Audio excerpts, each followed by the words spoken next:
সবচেয়ে বেশি বিএনপি নেতা কর্মীকে গুম করেছে, খুন করেছে। বিএনপির চেয়ারপারসন দেশনেত্রী বেগম খালেদা জিয়াকে একটা মিথ্যা অভিযোগে 6টা বছর কারারুদ্ধ করে রেখেছে।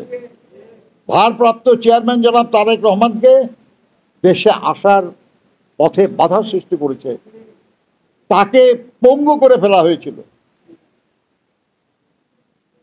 তার ভাই মালয়েশিয়ায় প্র্যাকটিক্যালি বিনা চিকিৎসায় মারা গেছে, মাকে বা ভাইকে শেষবার দেখতে পারে নাই, তার জানাজাতেও তারেক সাহেব আসতে পারে নাই।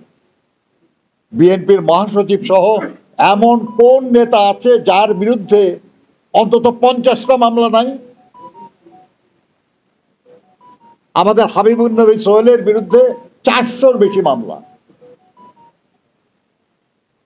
5 তারিখে তো আমি নিজেও জেলখানায় ছিলাম, এই উদাহরণ, আমরা জেলখানায় ছিলাম।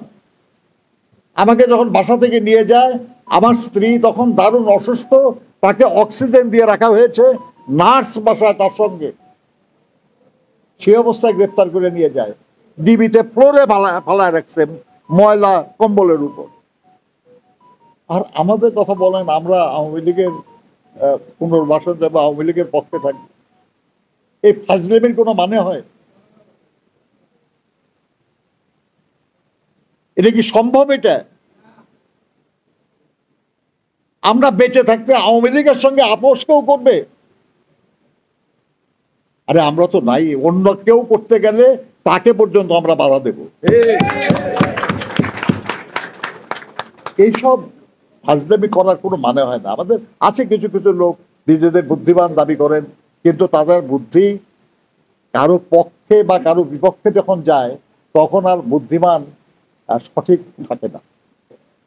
কারণ আপনার বুদ্ধি আছে, কিন্তু আপনার বুদ্ধি কোনো একটা উদ্দেশ্য পূরণের জন্য যখন আপনি কাজে লাগান, তখন আপনার এই বুদ্ধি আর সঠিক বুদ্ধি থাকে না।